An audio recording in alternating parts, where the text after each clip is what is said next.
Okay, this is college algebra. This is review number 3, addition, subtraction, and multiplication of polynomials.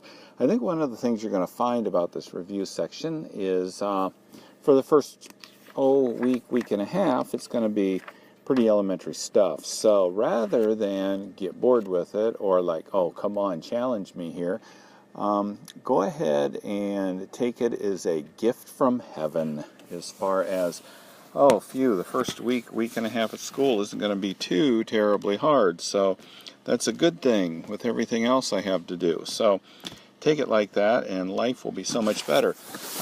In this section, we're going to deal with a couple definitions. First of all, we're going to look at polynomials. Polynomials just means basically many terms. Now, when you're given something like 2x to the fourth power, and I'm on example 1, minus 7.5x cubed plus x minus 12.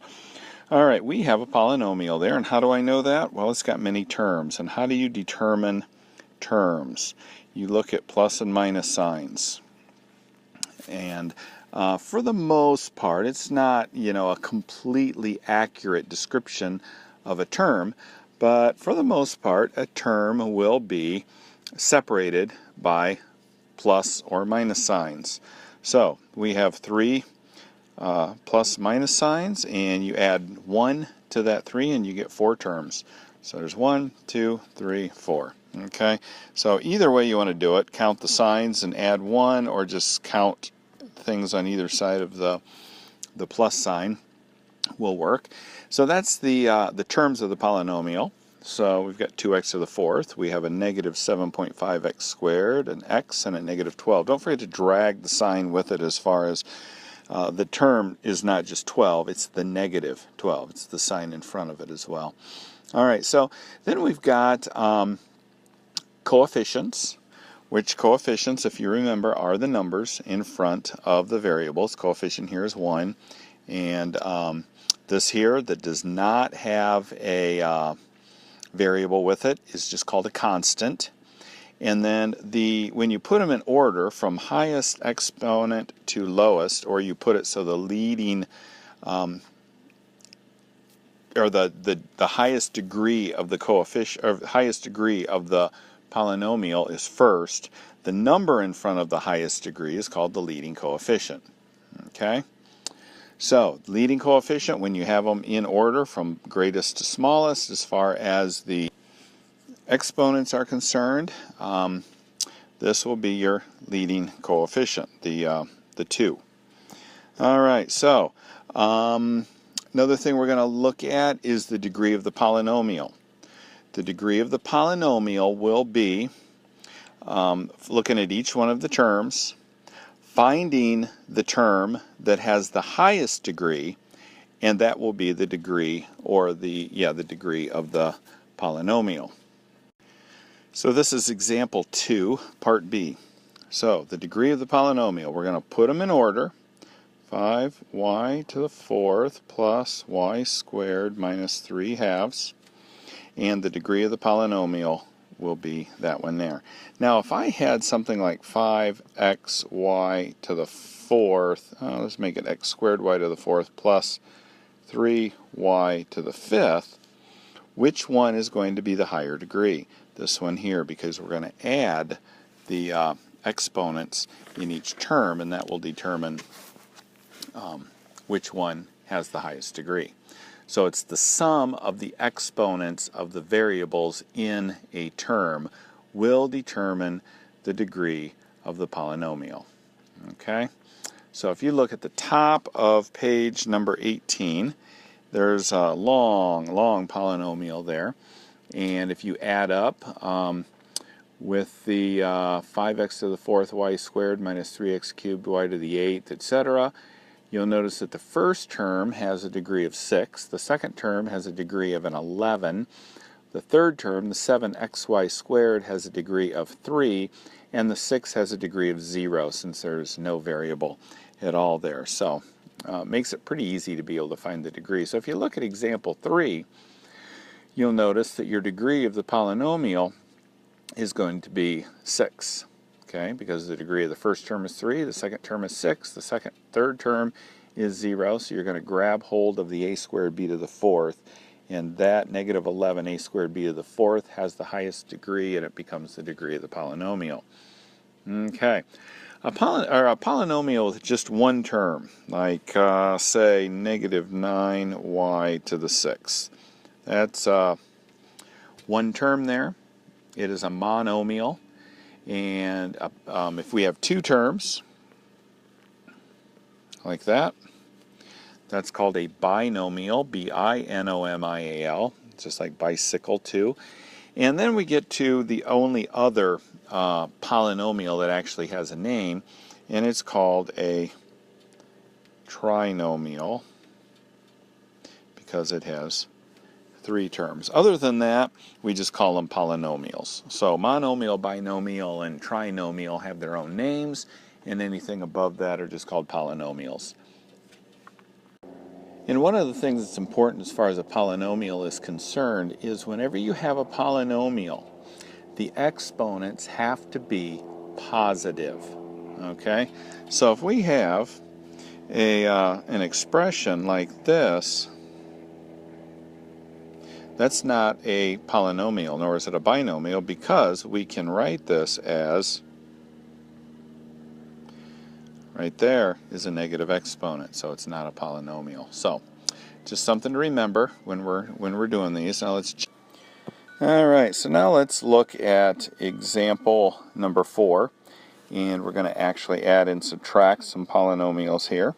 So the first one is negative 5 x cubed plus 3x squared minus x, and we put them in parentheses, plus the quantity. Now when I say quantity, I mean that we are going to make a parenthesis. Whenever you hear me say the word quantity, that means start a parenthesis. I think that's probably 70s math talk. All right. So what we're going to do here is we're going to try to combine like terms. Well, we can't really combine like terms until we take parentheses off. If there is a plus sign in front of the parentheses, or no sign, as this is the case, which is an assumed plus, and a plus sign there, we can just take the parentheses right off. Not an issue at all. And just write our string of numbers. No changes or anything. Alright, so now I have to go and try to combine like terms. I have 1, 2, 3, 4, 5, 6 terms there, and I'm going to see how many of those I can combine. Alright, so here's the rule for combining like terms when you're adding and subtracting. There's two parts to this rule. Part A is the variable in each term has to be the same. If I'm trying to add a variable with an x and a y, I can add that to another x and a y. Alright, that's the first part. The letters have to be the exact same. I can add 3x plus 2x. Variables are the exact same. The other thing that has to be the same are the exponents on the variables. Okay? I can add those. If this 2 wasn't on the y, I can't add those because these variables are not, or those terms are not like, because the y doesn't have the same exponent on it. Okay, so very important to remember that when you're looking at these about adding. So I'm going to look at a negative 5x cubed. So I'm going to look for something else that has an x cubed. There we go right there. Negative 5 plus 12. Okay, took care of those. So you can scribble those out. Alright, I have a positive 3x squared and negative 7x squared. Okay, and combine those. My negative x, there's nothing to combine it with. My positive 3, there's nothing to combine it with. And that's what I end up with for an answer. Alright, the second part of this example, part B, does a little bit different. I'm going to leave the part A on there. So let's look at part B. 6x squared y cubed minus 9xy minus the quantity 5x squared y cubed minus 4xy. Alright, so let's look at this. What is the difference between this one and the last one? This one had a plus sign, and I said the rule for plus signs in front of parentheses is you just take the parentheses off. The rule when you have a negative is you take the parentheses off following the negative, and the signs of everything in there changes, because this negative gets distributed. Negative 5, negative a negative 4. So this negative and negative, that changes that to a plus. This negative changes that to a minus. So we get nothing in front of here, so we can just take the parentheses off the first one. Now let's take the parentheses off the second one. So notice the 5 changed to a negative, and the negative 4 changed to a positive. Now I can look here and see common terms here, like terms. Those both have x squares and y squared, or y cubes. So I get 6 minus 5 is 1x squared y cubed. And so that's done, that's done. These two I can combine and get negative 5xy. Okay? And I'm done. Alright, so that is the addition and subtraction. Not too terribly awful. In this next section we're going to do multiplication. And multiplication, most people kind of enjoy multiplication. It's not really too terribly hard. And I hope you remember, because I'm going to assume that you do, the FOIL method. When you have two binomials or two of any quantities like I have there, what that means, remember FOIL, you're going to multiply the first terms, x times x, the outside terms, x times 4, the inside terms, and the last terms. And you can usually combine those O and the I, the outside and inside, and get 7x plus 12. Okay, I'm going to stop with this video and we'll do one more, R.3, B as in boy. So we'll finish this one, R.3a, and start with the next one.